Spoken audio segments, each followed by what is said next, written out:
Ricardo, mi socio, desapareció justo cuando más lo necesitaba, y con él se llevó nuestro sueño. Laura era una mente brillante, pero sin contactos. Ricardo tenía conexiones, pero no ideas. El destino los unió en una incubadora de negocios. Laura acababa de diseñar un software revolucionario para logística empresarial, y Ricardo vio una mina de oro en ella. Durante meses trabajaron hombro a hombro, Laura programando sin descanso, Ricardo vendiendo el proyecto a inversores y asegurando alianzas. Todo marchaba tan bien que Laura creyó que al fin había encontrado un verdadero socio. Firmaron la constitución de la empresa, 49% para ella, 51% para él. No le dio importancia al detalle. Confío en ti, Ricardo. Yo solo quiero crear. Tú encárgate de lo demás. Y él lo hizo. La empresa creció. Ganaron licitaciones. Entraron en concursos internacionales. Incluso recibieron una mención en una revista de tecnología. Pero todo estaba a nombre de Ricardo R. Soluciones Integrales. Laura no lo notó. Hasta que fue a pagar a sus programadores. Y la cuenta ya no existía. En ese instante, el nombre socio dejó de significar compañero. Ricardo se había convertido en un fantasma. No contestaba correos, llamadas ni mensajes. Y la empresa que Laura había creado con el alma estaba ahora en manos de alguien que solo había prestado una sonrisa y un contrato. Laura no reaccionó de inmediato.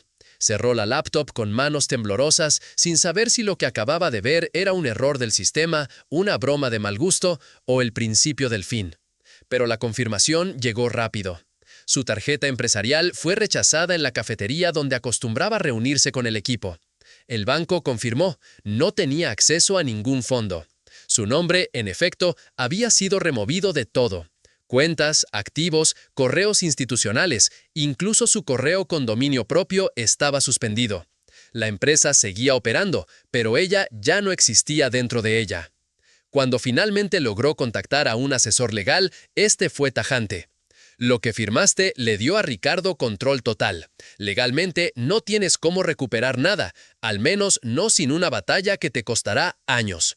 Laura sintió cómo se le deslizaba el mundo bajo los pies. Había entregado su proyecto, su idea, su código, todo, y lo había hecho confiando. Lo más cruel era que no hubo una pelea, ni una discusión. Ricardo no gritó, no la enfrentó, simplemente la borró, como si nunca hubiera existido. Los días siguientes fueron un infierno silencioso. Sus programadores la buscaron sin saber qué pasaba. Algunos se fueron, otros fueron contratados por la misma empresa, ahora bajo total control de Ricardo. Laura no tenía ahorros, no tenía respaldo familiar, no tenía socios. Solo tenía una copia del código fuente inicial guardado en un pendrive antiguo. Y aún así, cada noche volvía a leer los mensajes que Ricardo le mandaba hace apenas unos meses. Somos imparables, Laura. Esto lo cambia todo. Confiemos el uno en el otro. La ironía era brutal. Pero una tarde, mientras limpiaba su antiguo espacio de trabajo, encontró una servilleta arrugada con una frase que había escrito meses atrás, luego de su primer contrato ganado. Mi talento no lo puede robar nadie. La frase era simple, casi ingenua, pero se le clavó como un ancla. Y por primera vez en semanas, Laura respiró hondo y volvió a encender la computadora. Laura tardó semanas en ordenar sus pensamientos. No tenía oficina, no tenía dinero, ni reputación. Y lo peor, cada búsqueda de Ricardo R. Soluciones en Internet arrojaba noticias donde él aparecía como el genio detrás del software que ella misma había creado línea por línea, inventor de la nueva arquitectura logística que está revolucionando el sector, decían. Ella leía eso y tragaba en seco. Sabía que si hablaba, nadie le creería. En papeles, él era el dueño. Y ella, solo un pie de página en la historia de otro. Pero había algo que Ricardo nunca entendería. Las ideas no nacen del poder, nacen de la necesidad, y Laura había aprendido a vivir con muy poco. Un día, se sentó frente a su vieja laptop y empezó de nuevo, línea por línea, desde cero, sin copiar nada, sin arrastrar rencores al código, solo propósito. Desarrolló una nueva versión, más ligera, más intuitiva, y esta vez con un concepto que Ricardo jamás entendería. ética integrada desde el diseño. Ya no se trataba solo de optimizar entregas. Ahora el sistema ayudaba a pequeños comercios a competir en igualdad de condiciones contra grandes cadenas. Era más que software, era resistencia. Y necesitaba un nombre. Una noche, mientras caminaba por el centro, vio a una mujer mayor arrastrando una carreta con frutas, sin sistema, sin ayuda, sin visibilidad. Y entonces lo entendió. Su software se llamaría Raíz, porque no todo lo que brilla arriba tiene valor abajo, y porque lo que es fuerte de verdad nace desde la tierra. Laura no buscó financiamiento, buscó alianzas reales. Conoció una red de cooperativas, a mujeres emprendedoras, a técnicos retirados. No ofreció ganancias, ofreció propósito. Y contra todo pronóstico, la gente empezó a responder. Su código ya no era propiedad de nadie. Era de todos los que habían sido invisibles alguna vez, como ella. El ascenso de Raíz fue silencioso, pero constante. Sin publicidad, sin oficinas de lujo, sin inversores vestidos de traje. Solo soluciones reales para gente real. Pequeñas distribuidoras empezaron a usarlo. Ferreterías, mercados barriales e incluso cooperativas de agricultores. Cada uno recomendaba a otro, y la red crecía como una raíz bajo tierra. Hasta que una mañana, Laura recibió un mensaje inesperado. Venía de una gran cadena logística. Nos interesa migrar a tu sistema. Lo vimos funcionar en campo. ¿Estás disponible para una reunión? Laura no lo podía creer. Era la primera vez que un jugador grande se interesaba en su propuesta. 2 semanas después, estaba frente a un comité de evaluación. Trajo una demo funcional. Explicó cómo Raíz priorizaba eficiencia, pero sin dejar a los pequeños atrás. Habló sin miedo, sin necesidad de impresionar, solo con verdad. Al finalizar, uno de los directivos le sonrió. Es curioso. Esto suena muy similar al software que usa Ricardo R. Soluciones. Laura contuvo el aliento. Sabía que esa comparación era inevitable. Es posible. Ese sistema lo programé yo, hace años, antes de que me sacaran de mi propia empresa sin explicaciones. Silencio. El directivo bajó la mirada. Otro asintió en silencio.